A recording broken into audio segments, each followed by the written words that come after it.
Բարի օր, հանրային ռադիոյի եթերում առանց տողատակի հաղորդաշարի հերթական թողարկումն է, ես Լևոն Սարդարանն եմ, խոսել եւ խոսելու ենք խնդիրների մասին, որոնք ուզում են կամ պետք է հուզեն հասարակությանն։ Այսօր իմ զրուցակիցն է Ապրի Արմենիա վերլուծական կենտրոնի ավագ աշխատող ռազմաքաղաքական հարցերով փորձագետ Լեոնիդ Ներսյանը, բարև ձեզ։ Բարև ձեզ։ Պարոն Ներսյան, բնականաբար հունվարի 28-ն է, այսօր պիտի խոսենք միայն ու բացառապես երևի ռազմական թեմաներով, թվում նաև Հայաստանի Հանրապետությանը վերաբերող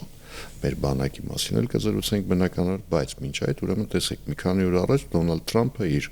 The Truth սոցիալական ցանցում գրառում էր արել, որով ասել էր, որ Հայաստանի հետ կխորացվի համագործակցությունը կիսահաղորդիչների եւ միջուկային էներգետիկայի ոլորտում, իսկ այ Ադրբեջանին Միացյալ Նահանգները կտրամադրի պաշտպանական նշանակության որոշակի խմբականակ, այսպես ասեմ, որովհետև զինատեսակ ասել զրահաբաճկոններին մի քիչ լեզուս չի պտտվում եւ նավեր ենթադրաբար ուրիշ տեղ չկա Կասպից ծովում օգտագործելու համար։ Հիմա Միացյալ Նահանգների նախագահի այդ գրառումը էլի մեջտեղ բերեց ներհայաստանյան այն դիսկուրսը, որ տեսեք Ադրբեջանին հիմա Միացյալ Նահանգները արդեն ռազմական տեխնիկա կմատակարարի, որ Ադրբեջանը ավելացնում է իր ռազմական բյուջեն, այն դեպքում, երբ Հայաստանի 2026 թվականի պետական բյուջեով զինված ուժերին տրվող ֆինանսավորումը 100 միլիարդ դրամով պակասեց 25 թվականի համեմատ եւ դա խորացնում է Հայաստանի եւ Ադրբեջանի միջև եղած ռազմական դիսբալանսը, ինչը իր հերթին Ադրբեջանին հնարավորություն է տալիս մեծացնել ճնշումը Հայաստանի Հանրապետության վրա։ Հիմա դուք ես քննադատության կողմնակից եք, թե այնքան էլ չէ։ Ես մի քիչ ուրիշ հայացք ունեմ այս խնդրի հետ կապված, առաջի հերթին նշեմ, որ ես օրինակ կրճատման հետ ռազմական բյուջեի շատ համաձայն չեմ եղել երբեք, մինչև այս ԱՄՆ-ի հետ կապված նորությունները նաև ես ասում եմ մինչև այդ որոշումը ընդունվել միշտ ասում եմ գոնե պետք է ասենք պահպանել կամ մեծացնել օրինակ բյուջեի աճի չափ, ասենց ասենք, մոտավորապես ինչ որ շատ մեծ կտրուկ աճի տեղ երևի արդեն չկա, զուտ տնտեսական եւ ֆինանսական պատճառներով, բայց կարելի է օրինակի համար լավ ամենակոնսերվատիվը թողել նույնը, ինքը կստացվեր, որ մեկը կրճատվում է գոնե տոկոսով նոր բյուջեի մեջ։ Բայց եթե մենք խոսենք զուտ այս ԱՄՆ-ի հետ կապված իրավիճակից, ստեղ պետք է նշել, որ Հայաստանն էլ հիմա օրինակ զգեստի մասին է խոսում բանակի ԱՄՆ-ի հետ եւ խնդիր չկա այդ նույն տիպի, նույն կլասի ապրանքի գնումները անելու մեջ եւ օրինակ այդ նույն զրահաբաճկոնները այնքան տարբեր պետություններ են դա վաճառում, որ ինձ չի թվում դա ինչ-որ լուրջ տենց խնդիր է այդ տեսակետից։ Նաև ամերիկյանն էլ ես կարծում եմ, որ առանց այս հայտարարությունն էլ Ադրբեջանը կարար գներ, որտեվ դա բավականին պարզ ապրանք է եւ տենց ինչ-որ ծանր ռեգուլյացիաների տակ չի գնում։ Պատկերացրեք դուք հիմա կարաք գնաք, որ երկրում խանութում ծախում են զրահաբաճկոն ու շատ լավերը նաև կարող են լինեն, կարող եք գնել ձեր բագաժի մեջ դնել եւ բերել, դա ոչ մի խնդիրների չի բերելու։ Իսկ ավելի լայն եթե վերցնենք, ես չեմ կարծում, որ մեր ու ԱՄՆ-ի ռազմական օրինակ համագործակցության մասին այս բանին ամեն ինչ խոսվում է կամ ամեն ինչը բաց տարվում է առաջ եւ կարծում եմ, որ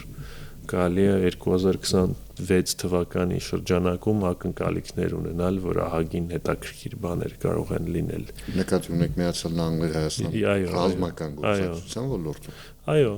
օրինակ նույն հետաքրքիր ինձ թվում է առաջ գնալու տեղ ունեն պետությունները հիմա օրինակի համար կարելի է ինչից դա ելնել եթե օրինակ չիպերի հետ կապված որոնք շատ խնդրահարույց էր բերել Հայաստան առաջ ամեն ինչ փոխվել է շատ կտրուկ հիմա մենք ենք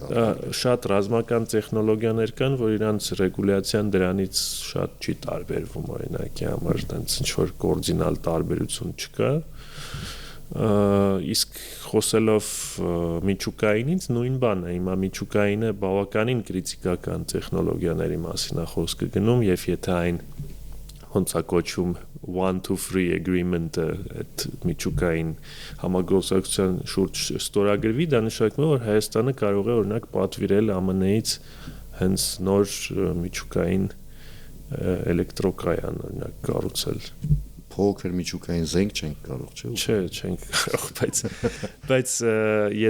որ համեմատեք, ասենք այդ միջուկային տեխնոլոգիան քաղաքացիականն էլ շատ ավելի կարա լինի լուրջ ու կրիտիկական տեխնոլոգիա, քան շատ օրինակ զենքի հետ կապված տեխնոլոգիաները։ Հիմա տեսեք, սրան զուգահեռ նաև քանի որ ես ինքս սուբյեկտիվ եմ ասում այդ իմաստով ես չեմ համարում թե Հայաստան-Ադրբեջան հակամարտությունը, այսպես ասեմ, ավարտված է դրա համար մի քիչ կխորանանք այդ ուղղությամբ տեսեք սրան զուգահեռ Ռուսաստանում Ադրբեջանի դեսպանը մի քանի օր առաջ հանդիպում ունեցավ Ռուսաստանի պաշտպանության փոխնախարարի հետ ըստ պաշտոնական հաղորդագրության այնտեղ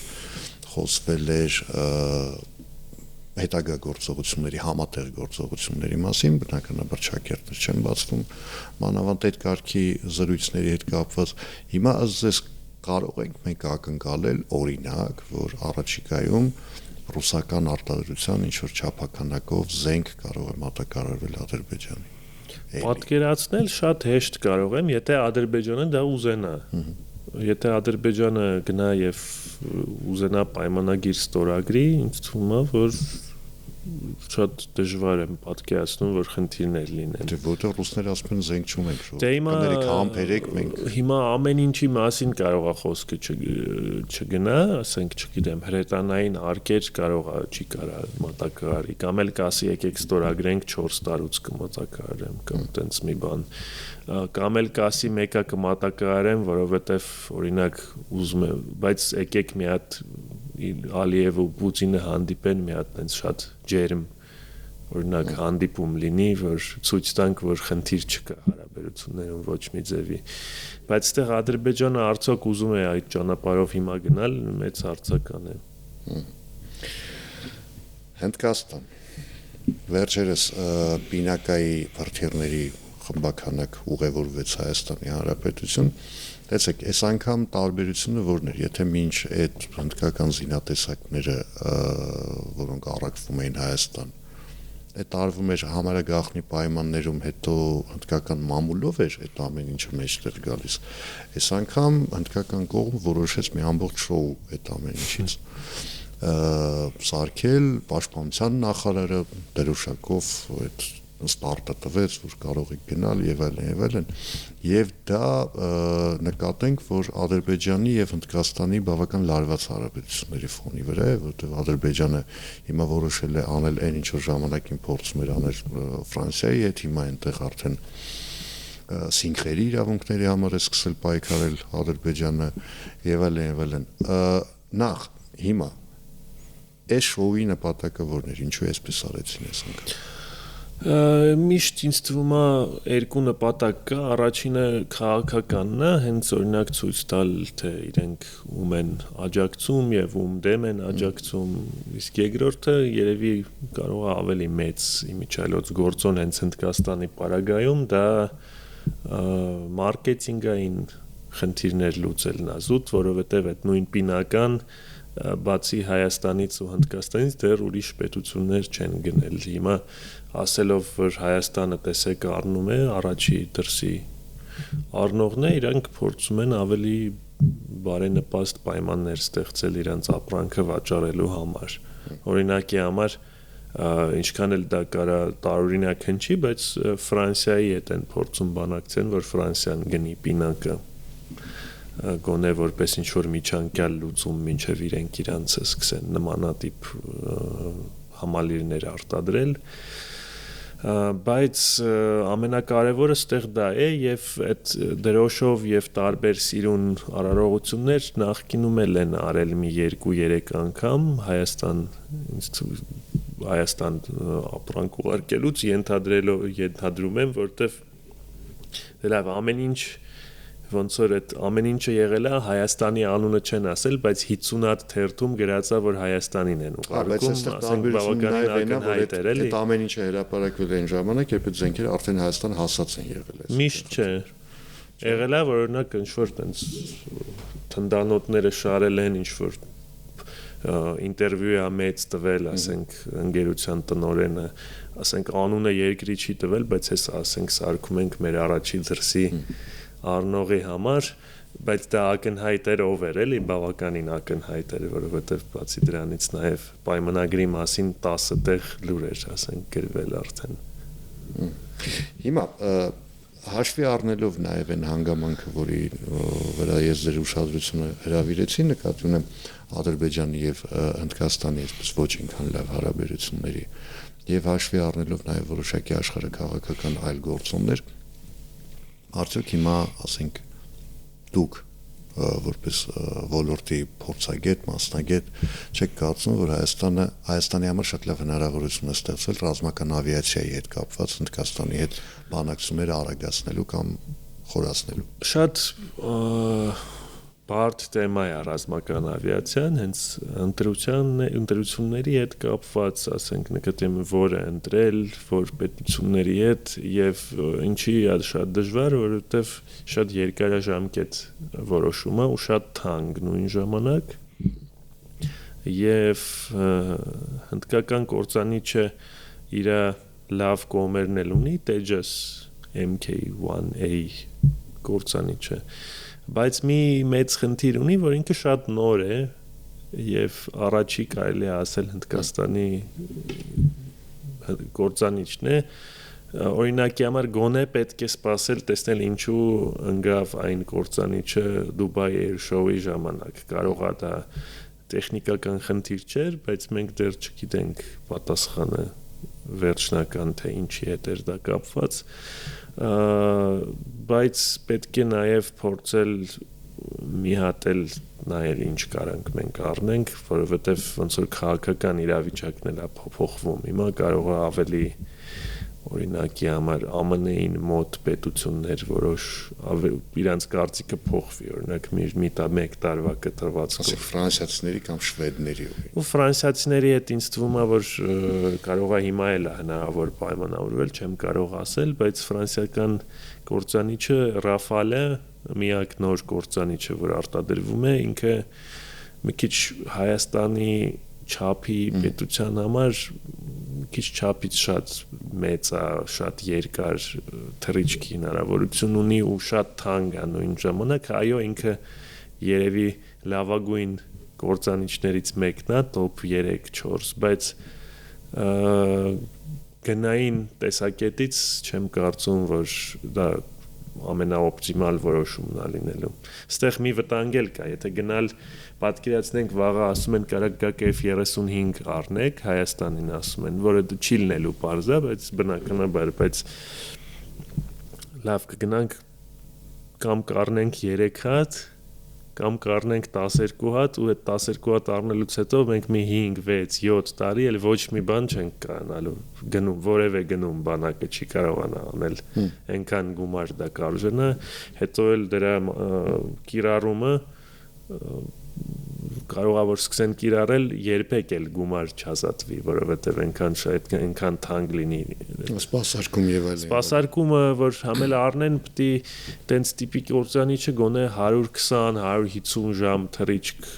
ամեն օդաչուն կատարի, այդ ամեն ինչը անեն մի հատ ահավոր մեծ գումար է լինելու, պետք է այդ ամեն ինչը հաշվարկել շատ լավ որոշումներ ընդունելուց առաջ։ Ըստ ամենալավը կարելի է առնել, բայց կարող է այդ ամենալավը ավելի շատ խնդիրների բերի, քան օգուտի օրինակի համար։ Երբ խոսակցություն կար, որ Հնդկաստանի հետ բանակցություններ էին վարվում, այնտեղ տարբեր տեսակետներ կային, Ռուսաստանը պիտի իր համաձայնությունը տա, չպիտի տա, այդ Su-30 արդիականացված տարբերակները գնելու համար, որ արդեն կարողանան գոնե մեկ էսկադրիլյա օդուժ ունենալ ռազմական։ Դա հերկվել է պաշտպանության նախարարությունի կողմից, ինչքան ես հիշում եմ, եւ ես էլ եմ ուզում նշեմ, որ դա գրեթե հնարավոր չի ցավոք այդ մոտեցումը, որովհետեւ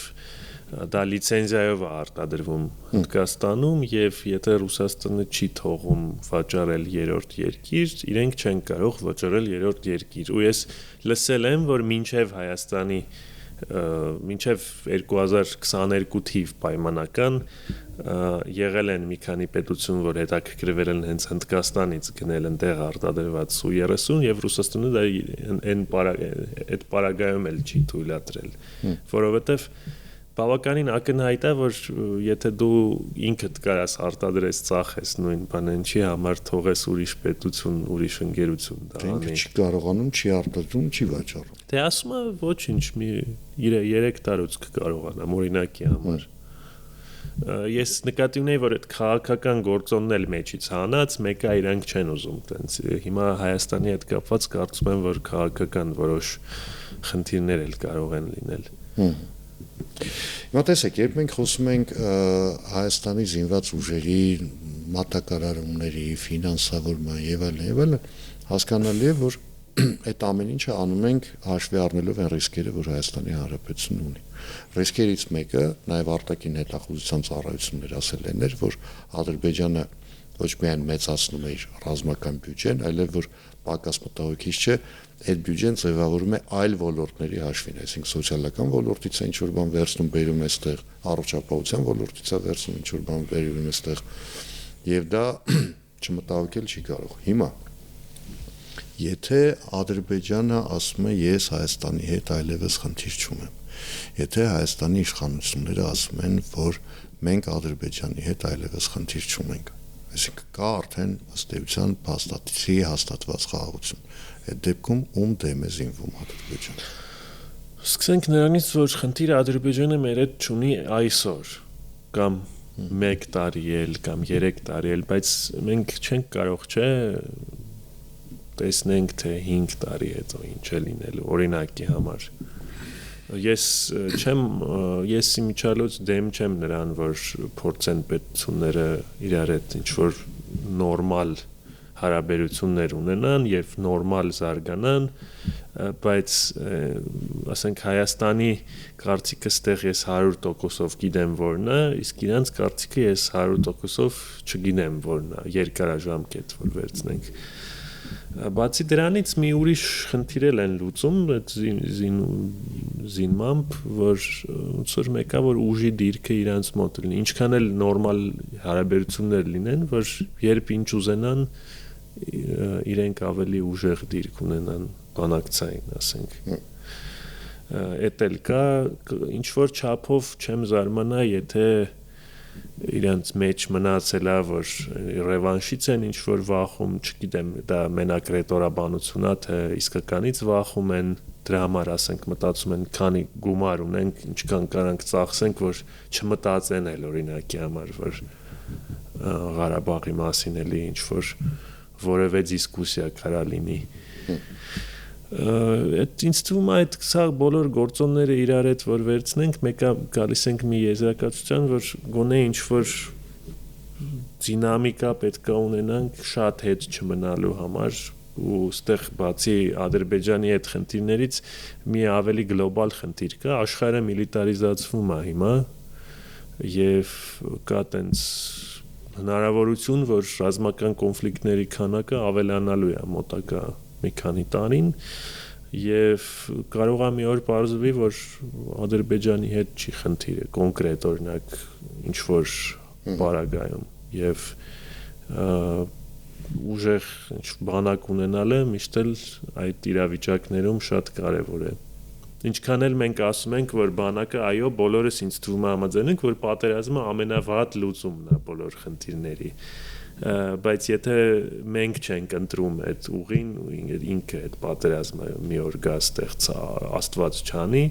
գոնե դրան պատրաստ է պետք լինել ու ամեն ինչ անել, որ բնականաբար այդ պատերազմը ստեղ չգա այդ մի օրը նույն ժամանակ իրար ինձ թվում է ոչ մի ձևի չխանգարող ուղղություններ են եւ լավ է որ մենք ունենք ռեֆորմների որոշ ընթացք գնումների որոշ ընթացք եւ պետք է շարունակել եւ չմոռանալ որ մենք ինչ աշխարհում ենք հիմա ապրում Հիմա խոսենք բարեփոխումներից։ Տեսեք, Կիրակի օրը հանրային ռադիոյի եթերում իմ գործընկեր Սարգիս Հարությունյանի աղջնակային հաղորդման ընթացքում ազգային ժողովի պաշտպանության եւ անվտանգության հարցերի հանձնաժողովի անդամ Արմեն Խաչատրյանը հայտարարեց, որ Հայաստանը գնում է կամ Հայաստանի իշխանությունները որոշում են կայացրել գնալ դեպի պրոֆեսիոնալ 20,000-անոց բանակ։ Հիմա այդ ձեր ասած կոմպլեքս խնդիրները որ գոյություն ունեն հարևանի կամ հարևանների հետ ընդհանուր գլոբալ աշխարհակաղակական զարգացումների հնարավոր զարգացումների հետ հիմա այդ 20,000-անոց պրոֆեսիոնալ բանակը եթե ասենք պայմանական ասած վաղը դառնում է իրականություն Հայաստանի Հանրապետության անվտանգության խնդիրը լուծում է թե այլ կոմպոնենտներ կան որոնք մենակ մի պարագայում եթե բացի այդ 20,000-անոց պրոֆեսիոնալ բանակից լինի գոնե մի 80,000 ակտիվ ռեզերվ որը կարելի է շատ արագ բերել բանակ եթե ինչ որ ռիսկերը բարձրանան կամ պատերազմ սկսվի Դրա համար օրինակ ժամկետային զինծառայությունը այո կարելի է նաև էլի կրճատել, ասենք 1 տարի դարձնել, ինչ որ պատկերացնենք 10 տարուց կես տարի դարձնել, բայց այդ կես տարուց ցածր արդեն չենք կարողանա գնանք ինձ թվում է ելնելով, եթե ինչ որ շատ մեծ փոփոխություններ մեր տարածաշրջանի հետ չլինեն, ինչ որ ինքը լինի, ինչ որ չգիտեմ այսօրվա կենտրոնական Եվրոպայի նման միտեղ։ Այսօրվա չէ, 10 տարվա առաջվա կենտրոնական Եվրոպայի նման միտեղ, որ լինի, կարելի է մտածել, որ չլինի զորակոչ օրինակի համար։ Բայց 20 ես սենց իմ կարծիքով սենց ավելի պիտի լինի 20,000-ը դա պայմանագրային զինծառայողները ու սպայակազմը ու բացի դրանից այդ ժամկետայինները առանձին մեկա պետքա լինի դա կես տարով, 1 տարով։ Այս պայմանական ասած պիտի լինի 20 + 30։ Պայմանական։ Շատ պայմանական։ 30 եթե լինի, նշանակում է որ մեր դեմոգրաֆիան շատ լավ աճացույց տվել։ Դե մինչև 2050 թվական պիտի չէ դառնանք 5-6 միլիոն։ Հիմա այստեղ ինչու են պետք այդ 1 տարի, 1.5 տարի ծառայողները, որ իրանք դառնան ռեզերվիստ, B որ